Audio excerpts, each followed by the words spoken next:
Alright, what's good, y'all? Johan back here for another quick video on the new update notification that we just got. Yeah, it came out, I guess it's not really quickly, right after the Legendary Hero battle, or Legendary Hero banner. So I guess we'll look through it real quick and just give my quick thoughts. We do have, like, the normal info as always, so I'm not sure if this is going to be indicative of a vet channel coming, but we'll see, I guess. Alright, so update on its way. First thing we have here are new memento events, which is pretty cool. Always nice for those who enjoy these small, short skits. I'm glad that they've like kept updating this with new scenes, because it really appeals to a lot of the casual more casual player base, and just anyone really who cares for their characters more and enjoys seeing their interactions. So really cool. Nothing much to say though, so hope you guys will enjoy that. Next we have the codes for this time, which is gonna be Summer Loot and Gunthra, Summer Gunthra for our 5-star options, which was what we basically expected for the most part. We're getting those 4-star specials. Some people were complaining about it. I don't really mind necessarily, but Loot is a really good one because she has the Flora Guide, which is one of the better blue tomes out there. It gives attack and speed, not only to basically themselves, but also to, it's a rain effect, so you can stack that with other rain effects, which is really good. Yeah, so she's a pretty good one for sure. And New Year's Gunthra has the Dual Rally and the Disarm Trap. Obviously, Disarm Trap stunks kind of went down because of the Hex Trap, but it's still really useful regardless. And Hex Trap, I think it's going to be upgradable still, but regardless, it's not that hard to get notable units above the Hex Trap range. So, I don't know if it'll matter too much, but regardless, it's nice to get this free Disarm Trap anyway, because it's still kind of hard to get overall. And we have the New Year's Kaiser, which is pretty cool. And also, actually, we're getting Winter Ignots. I didn't realize we're getting 2 Grail units here, which is... Okay, they're making us pick then, because usually we only get 770 codes per cycle, usually. Sometimes there's more, sometimes there's less. So we're going to have to pick between these two. I think Ignots is the easier choice here, because Reindeer Bow is probably more useful. I don't remember exactly what his other skills were, but Reindeer Bow, not Reindeer Bow, his Unity Bow, whatever it's called. Definitely probably more useful than whatever Kaiser brought to the table. I think it was like a Oath skill, Attack Defense Oath, or something like that. So, yeah, if we only have 770, that's probably the route I'm going to go at least. So yeah, pretty good selection here for sure though. Pretty good selection.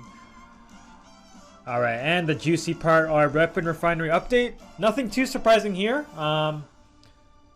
We are getting... Okay, yeah, there's no 4-star demote here actually. That's kind of notable. But we do have our Grail unit is NAESALA, which is really, a lot of people are looking forward to this one. He's one of the most popular merch projects in the Grail pool. Generally, Grail units get a solid upgrade. We'll see what he gets.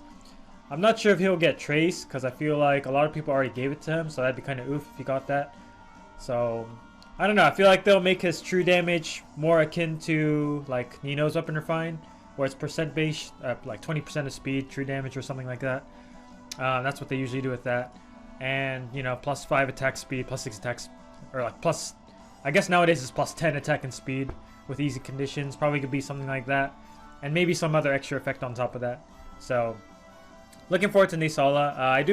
I built him way back when, but I never merged him up. So, maybe if his refine is good, I'll be tempted. Then we have Veloria, which is honestly, like, I'm kind of a little surprised, like, because she's still really relevant, really good in Gale Force teams. And for, like, AoE strats and stuff like that. So, she's very relevant.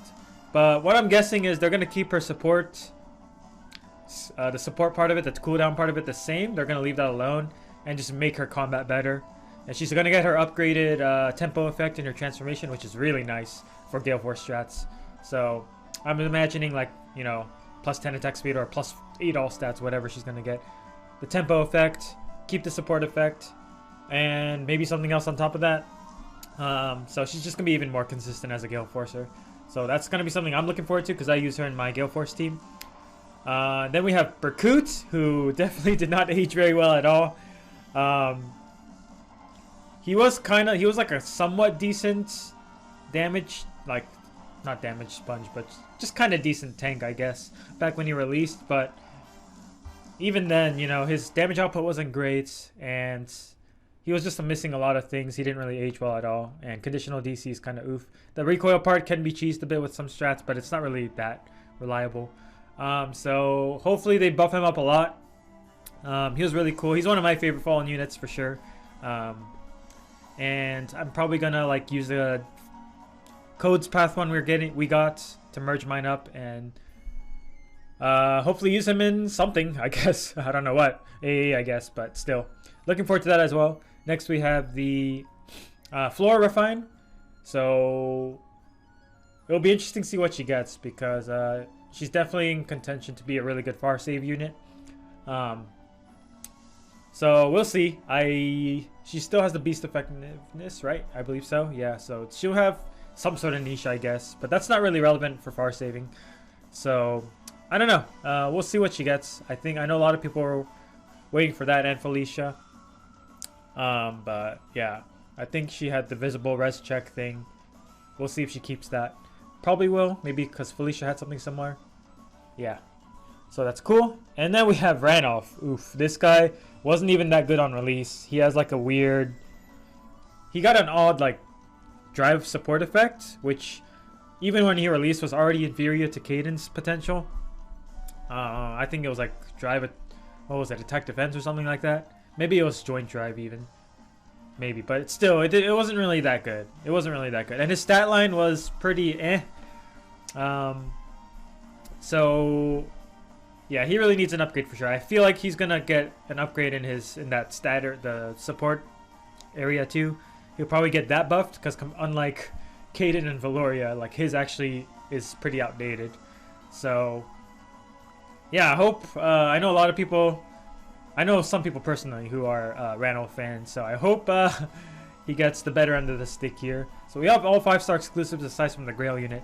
So I wonder what they're gonna do with 4-star units moving forward, because we did get the last time and they just kind of stopped. So we'll see if they continue it next time. Hopefully they will. But yeah, looking forward to those refines. A decent batch. All right. Summer Duels, we're getting this. Okay, they're making the gameplay go a little bit faster by removing one of the screen flashes, text flashes. And then we get this thing where you can play anonymously, basically. Pretty interesting change. I feel like this helps relieve some of the pressure on yourself. Because I know some players, like bigger name people, I guess some of the more well-known players in the community, they might feel more additional pressure if they like go play knowing that their name is out there. Obviously they could have just changed their name if they really cared that much, but I guess this is like an easier option for that. Also helps with like I guess streaming. Though there aren't many Fire Emblem Heroes SD streamers out there. So whatever, I guess. Again, like if you really had a problem with that, you could have just changed your name to begin with. But interesting change. I do wonder exactly what the true purpose behind it is, but I guess some people appreciate it. Next we have a new captain skill, Storm of Blows. So neutralizes bonuses on captain's foes during combat, and captain and allies within 2 spaces of captain make guaranteed follow-up attacks. All right, so this one's pretty interesting, I would say. So you get the Omni Lull effect, which is already pretty nice, and you get Omni Dull effect, I should say, and this auto follow-up condition or ability. So this could benefit like your what's it called? Raid boss teams a bit. Like you could have your very strong tanky captain in the front line and have units who have no business double hitting to double hit. So obviously this is already kind of a thing with Katria balls and stuff, but I guess there's a less strict requirement to do it now. Just be within 2 spaces of your captain. It's not a brave effect, obviously, but you know, some slower units could still get their guaranteed follow-up attacks. I'm not sure if it'll be better than. It's definitely not better than erosion. It's definitely not better than quick draw. I could see it being interesting in a meta where neither of those 2 skills are online. So we'll see what they do. We'll see what other skills are in the season during that rotation. But decent captain skill for sure. Decent captain skill. And we're going up to 2,000 favor level. I need to get on that. I haven't like grinded my OG Mia's SD favor level since like 1300-ish. Yeah, I should get back on that. Arena is being updated with the season starting on, I didn't read this actually, June 14th. Tiers 12 through 17 will be adjusted so that players in these tiers are less likely to drop a lower tier. Oh, okay. Making just Arena less punishing, I guess, for the middle level players. So I guess that's nice. There has been a big drop off, or not big, but steady drop off, consistent drop off of players participating in Arena. So hopefully this might help people get back and feel less pressure. I feel like a lot of these changes are just like slightly small tweaks to alleviate some of the pressure of PvP and competitive modes. Next, Aether Raids being upgraded. Hex Trap, yeah, up to level 5, so it's going to be up to 60 HP, presumably. Still, you know, a lot of the Yuris I run into, they're like still well above 60 HP thanks to mythic buffs and summoner support and stuff like that. So I don't think this will matter too much, but it does make offense players have to work their team a bit more, adjust their things a bit better. I guess it's just summoner support away if you didn't have them summoner supported before. But yeah, Aether Resort being updated. We're getting new songs. We're getting an FE4 song and FE12 song. I don't remember what these songs are based on name off the top of my head, but hopefully they're nice.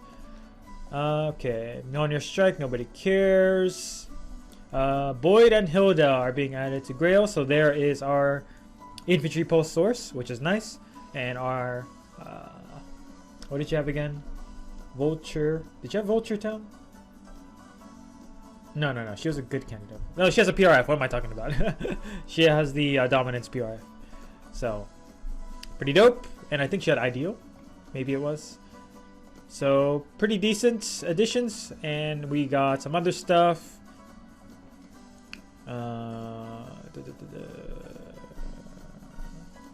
Okay, there are just some quality of life upgrades to make Demonic Breath consistent. Wait, is this just a straight up buff? This change is being made to ensure that the upgraded version of Demonic Breath can be used under the same conditions as the non. Okay. If only sheets come out. They added the if a negative status effect is active. Okay, yeah. They just made it consistent with the pre-refine. Alright, I guess that doesn't really change too much because she'll be enemy facing most of the time anyway. Let's see. Yeah, they're re-adding the merge thing. Man, this was a huge meme. Like, so many, I know on Reddit, so many people were like asking like, why can't I merge into my 4-star into my 5-star, or 4-star into my 5-star? Yeah, and yeah, it was a lot more people than we expected were like complaining about that. But I guess a lot of people are just merging their lower copies for SP. I guess they're lazy to SP train. Beats me, I guess. But alright, I mean, I never really cared too much about this change anyway, so good for y'all, I guess. Next we have a update on art. Okay, yeah, Tharja has her, you know, her gloomy thingy-majig that she usually has. Alright. Took a while to change that, which is pretty interesting. And some random UI stuff. Alright. Okay, that does it. Okay, pretty... nothing crazy, just a lot of the run-in-the-mill stuff. So, I'm looking forward to the refines, obviously, for Veloria, Berkut, and NAESALA. So, that's what I'm looking forward to here.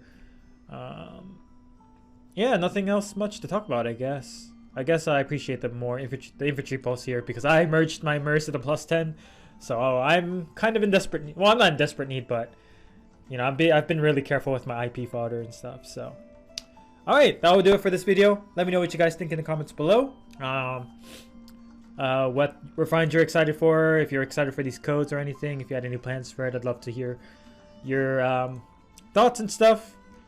And if you're like a less competitive player, like how do you feel about some of these changes, like this arena thing? Does it really affect you much? The arena thing and the anonymous name thing.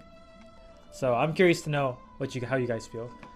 So yeah, thank you guys for watching. Leave a like, comment, subscribe, all that stuff.